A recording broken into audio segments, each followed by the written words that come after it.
En COPE, lo que viene. José Ángel Cuadrado.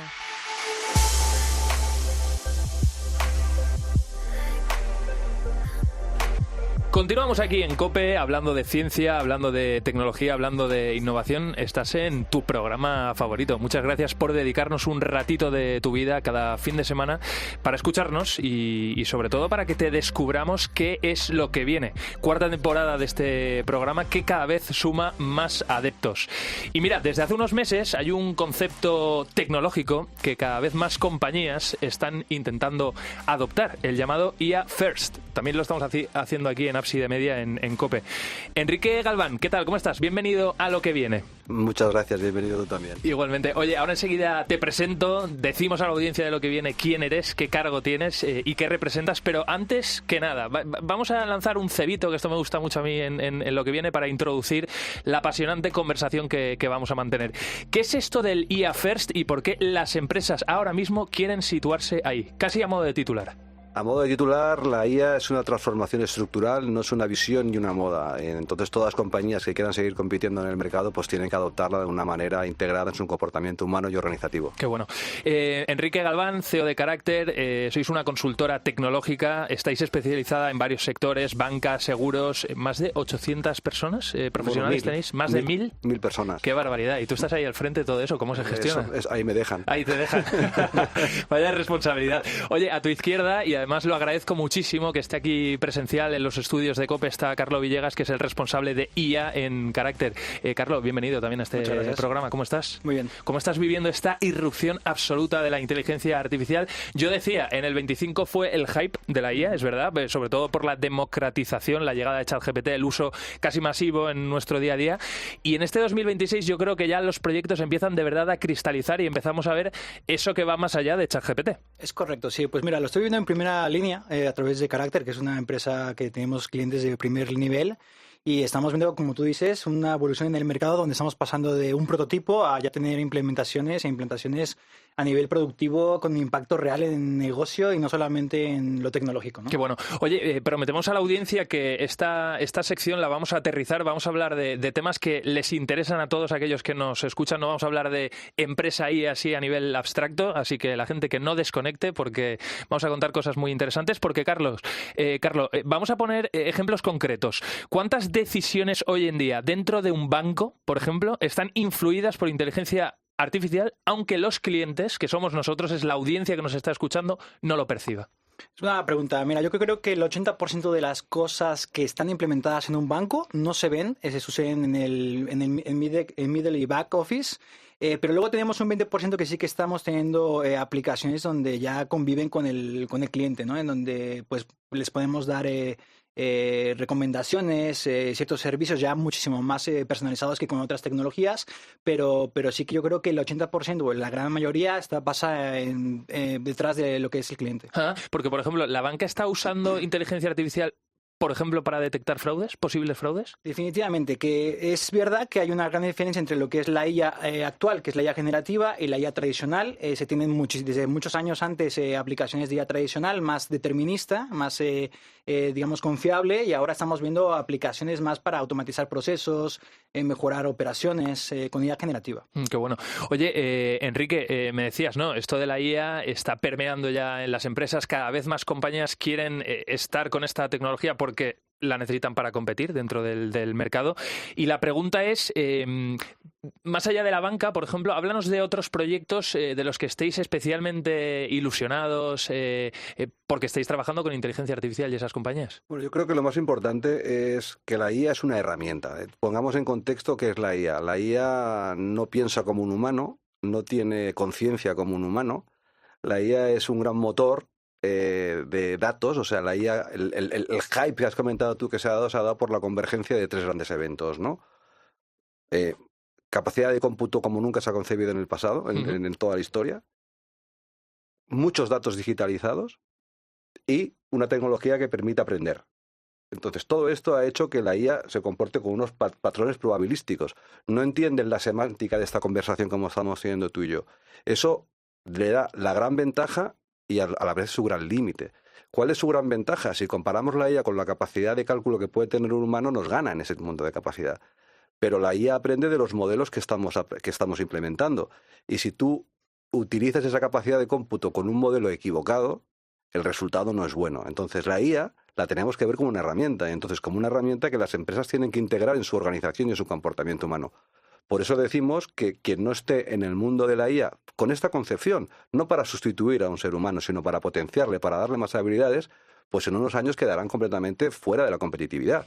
Porque las compañías que están adoptando todas estas nuevas tecnologías, pues evidentemente tienen una ventaja que hacen que sus organizaciones puedan convertirse en mucho más eficientes, destinar tiempos de la gente en cosas más eficientes, y luego lo que tenemos que ver es cómo podemos convivir con eso. O sea, la IA no ha venido a sustituir nada. O sea, que ese es el gran miedo que mucha gente escucha, la IA, la IA. Entonces, la IA funciona bien cuando el futuro se parece a lo que ha pasado.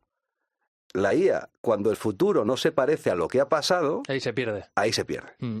Y se pierde mucho a día de hoy. Enrique, hay una cosa que casi se van a cumplir 2 años desde que un experto, un tecnólogo que tuve aquí en Lo que viene me respondió esto, a la pregunta esa de, oye, toda esta gente que tiene tanto miedo por la pérdida de empleo, etcétera, él me decía, mira, que os quede bien claro, a ti el trabajo no te lo va a quitar una inteligencia artificial, seguramente te lo quite una persona que sepa usar la inteligencia artificial. Y yo dije, ostras, de eso hace 2 años, y es verdad que está pasando hoy en día. Es decir, se pueden amortizar muchos puestos, pero también se están creando muchos otros de gente especializada en el uso de esta tecnología.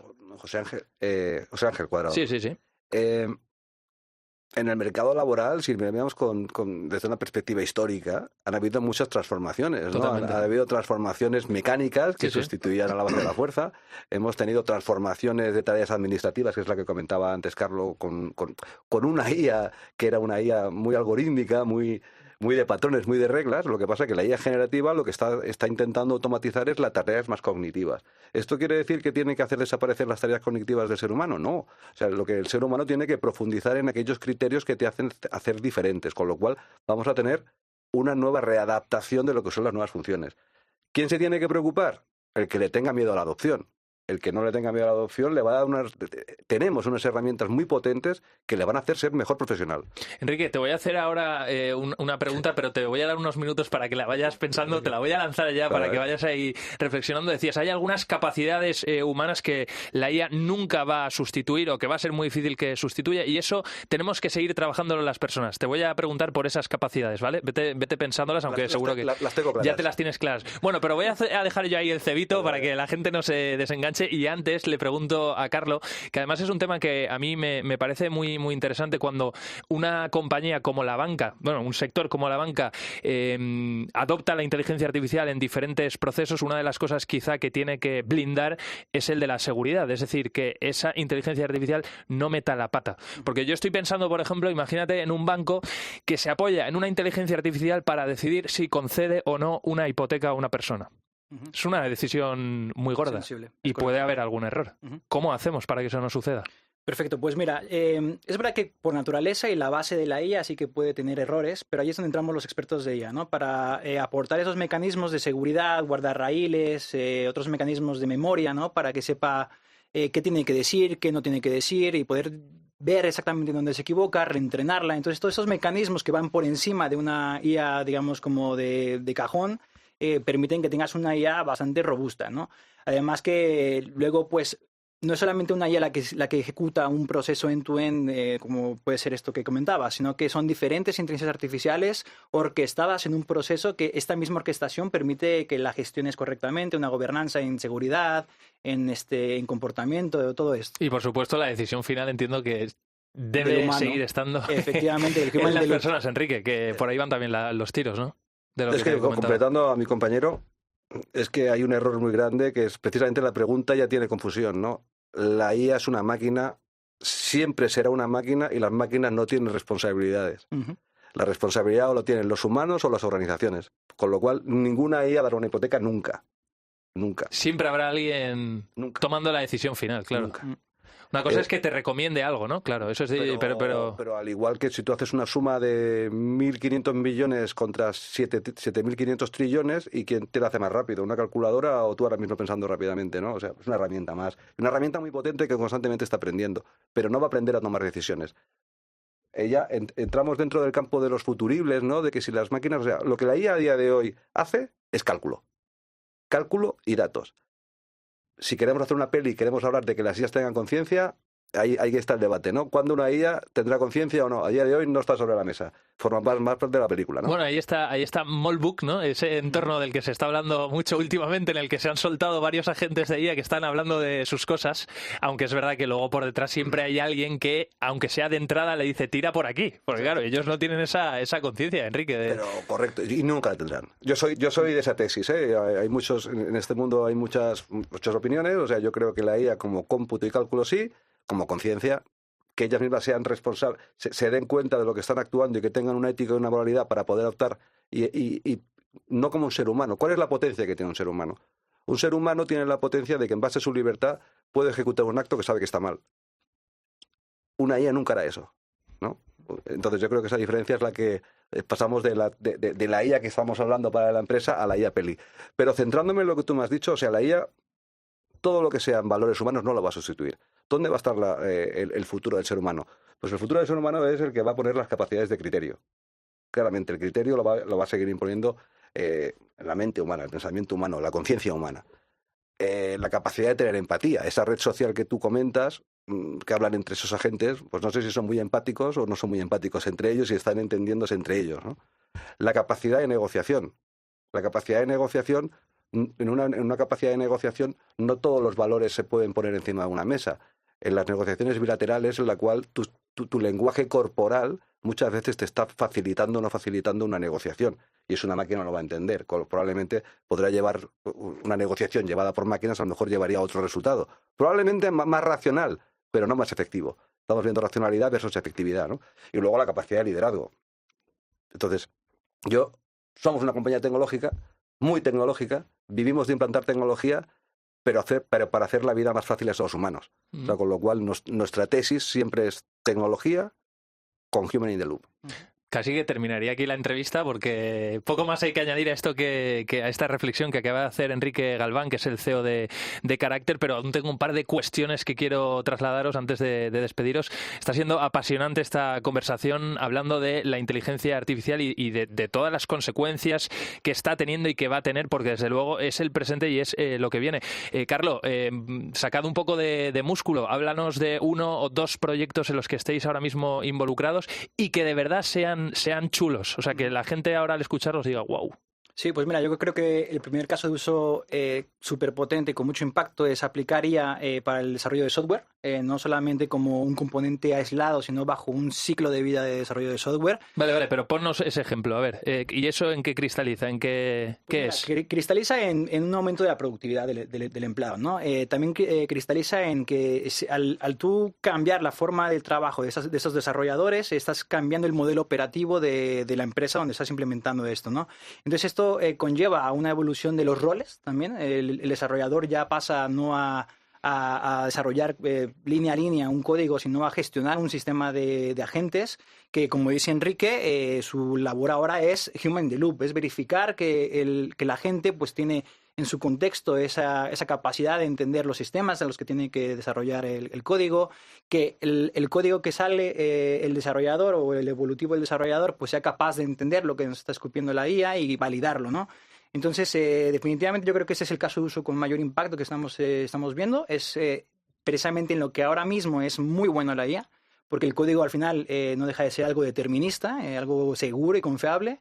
Entonces, sí, es una cosa que estamos viendo y implementando para aumentar productividad, que conlleva un cambio operativo dentro de las empresas y, por consecuencia, una evolución de los roles que están alrededor de todo ello. ¿La gente se está adaptando bien a ese cambio de mentalidad? Porque esto es un cambio de mentalidad. Tú decías cambio de rol, desde luego que sí, cambio de rol, capacidades disparadas. Yo lo digo, lo contamos aquí para la audiencia de lo que viene. En Apsi de Media, por ejemplo, yo en toda la parte del departamento digital tenemos un asistente de IA que nos ayuda a hacer muchísimas cosas y mucho más rápidas con la misma gente, es decir, que aquí no se ha perdido ningún empleo, sino simplemente cada vez generamos más contenido y además cada vez lo hacemos de una manera más eficiente, con lo cual es interesante, pero yo no sé, las diferentes empresas con las que estáis trabajando, si hay determinadas personas que dicen, es que esto cuesta. Al final cada cambio exige a las personas un esfuerzo físico y mental, sobre todo mental. Claro. Sí, pues mira, te puedo decir también desde la óptica de carácter, nosotros estamos implementando desde hace año y medio un programa de reskilling y de upskilling para todos nuestros empleados que luego terminan trabajando para nuestros clientes, ¿no?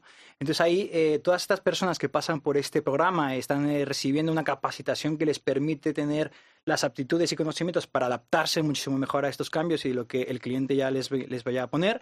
Y luego dentro de los clientes, pues sí que vemos un poquito de todo, ¿no? Gente que lo acepta muy bien, gente que tiene que pasar por una capacitación para entenderlo y después ya aceptarlo. Y luego también estamos viendo que hay, como te decía, ¿no? O sea, para que la gente también se adapte, necesitamos otros roles nuevos que también vayan empujando esa adaptación, ¿no? Entonces, va mucho de comunicar, va mucho de decirle a la gente cómo tiene que utilizarla, cómo no tiene que utilizarla. Entonces, vemos un poco de todo, pero te diría yo que la gran mayoría sí que se está adaptando bien, ¿no? Por necesidad. Enrique, yo sé que tú eres un gran visionario. Dentro de 5 años, es que joder, esto de la inteligencia artificial va tan rápido que plantear 5 años a saber el mundo que nos ha devuelto toda esta tecnología. Pero bueno, vamos a poner 3-5 años. ¿Cómo van a ser las entidades verdaderamente AI first?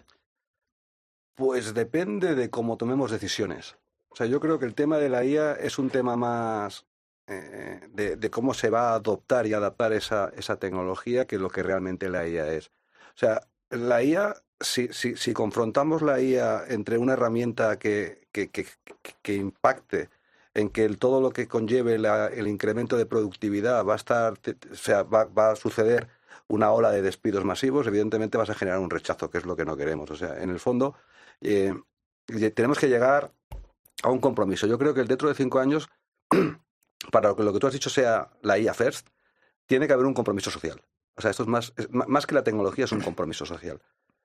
Ni las empresas tenemos que maximizar el incremento de productividad que nos puede dar la IA. Hay un incremento de eficiencia y el empleado también tiene que ceder parte de esa eficiencia, tiene que meterse para poder jugar a compartir esa eficiencia. Entonces, lo que yo genero con eficiencia, pues lo tendremos que repartir entre empresa y trabajador. Qué buena esta reflexión. Eso es así. Pero lo dijo Maynard Keynes en 1930, ¿no? O sea, la humanidad se enfrenta a un reto importante que es, si seguimos aumentando la productividad de manera infinita, no sabemos cómo vamos a hacer. ¿Vamos a producir más o vamos a hacer que nuestra gente viva mejor, ¿no? Y entonces ahora con la IA, eso que ya hace 100 años casi Maynard Keynes dijo, ¿no? O sea, lo vamos a vivir de cerca, ¿no? O sea, yo creo que ahora parte de esa eficiencia la tenemos que hacer traslado a que nuestras gentes vivan mejor. Entonces, si nuestras gentes viven mejor, conseguiremos que la IA se adopte y se adapte. ¿Y tú eres optimista con eso? Yo soy optimista. Vivimos de eso, trasladamos esto a las organizaciones, nos lo están comprando.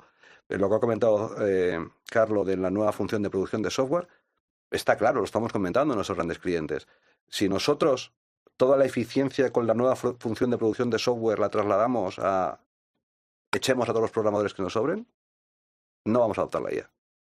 Nunca. Va a haber un rechazo. Primero, va a haber un rechazo por parte de la sociedad y va a haber un rechazo por parte de los entes gobernantes que no van a saber qué hacer con un montón de gente preparada y qué hacemos con ellas, ¿no? Entonces yo creo que estamos en un momento muy transaccional y estratégico de una nueva redefinición de lo que van a ser las políticas de trabajo, lo tengo claro. Y los próximos 5 años, pues debates de cuántas horas eficientes tenemos que trabajar, debates de cómo va la productividad real, se van a dar. Y aquellas compañías que lo integren mejor, pues les irá mejor. Totalmente positivo, sí. Pues qué bueno. Carlos, me despido contigo. Fíjate, a continuación vamos a dedicar unos minutos a recomendar a la audiencia de lo que viene algunas aplicaciones de inteligencia artificial que nos permiten hacer cosas muy, muy chulas. Te quería preguntar qué usas tú en tu día a día. Y no me digas ChatGPT, que esa la sabemos todos. Descúbrenos algo diferencial y que digas, descárgatela porque es segura, que eso es importante. Y lo digo sobre todo por la tentación de Molbot y todo eso que ya hemos contado aquí en lo que viene de, ojo, cuidado.